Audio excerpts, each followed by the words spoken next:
might be considered part of that. What do they get in return of sort of putting off the headscarf issue? The economic, we see that there is novel, nascent, developing sort of Muslim bourgeoisie, practicing Muslim bourgeoisie.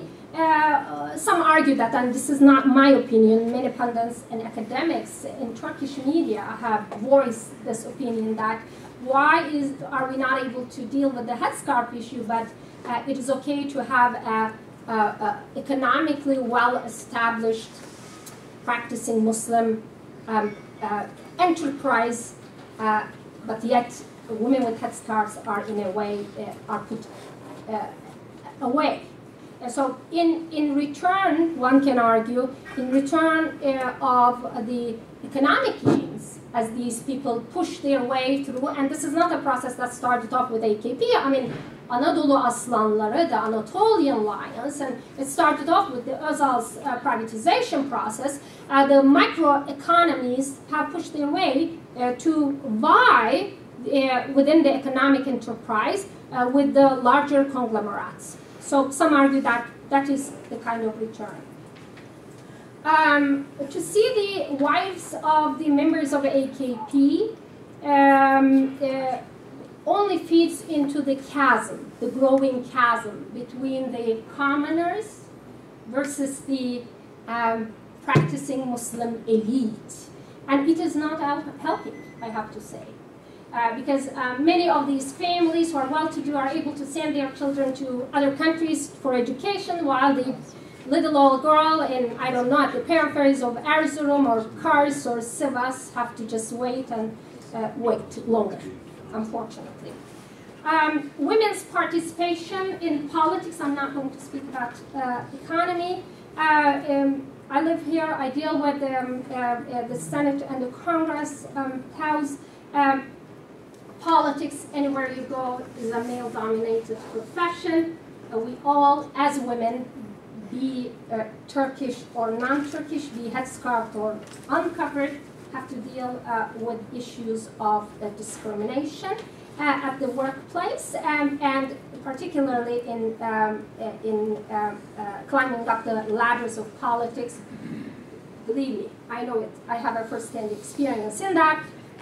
Only the Scandinavian countries that we could covet and envy, I suppose, who had taken the necessary steps to bring in more women to political and labor force. Thank you very much.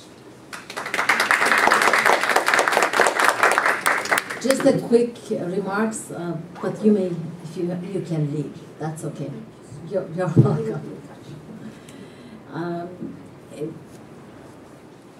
Women, the role of Diyanet in the labor market participation, there is none. I mean, I don't remember any... In other words, this issue is not raised. No acknowledgement, no. There is no discussion, no acknowledgement of the situation.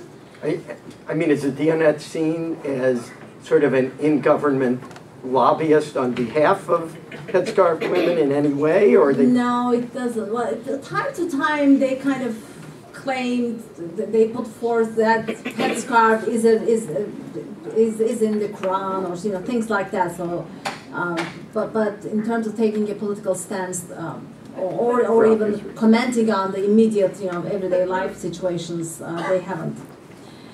For reverse discrimination, as Professor Kavakci has said, I also spoke with professional women working in the municipalities.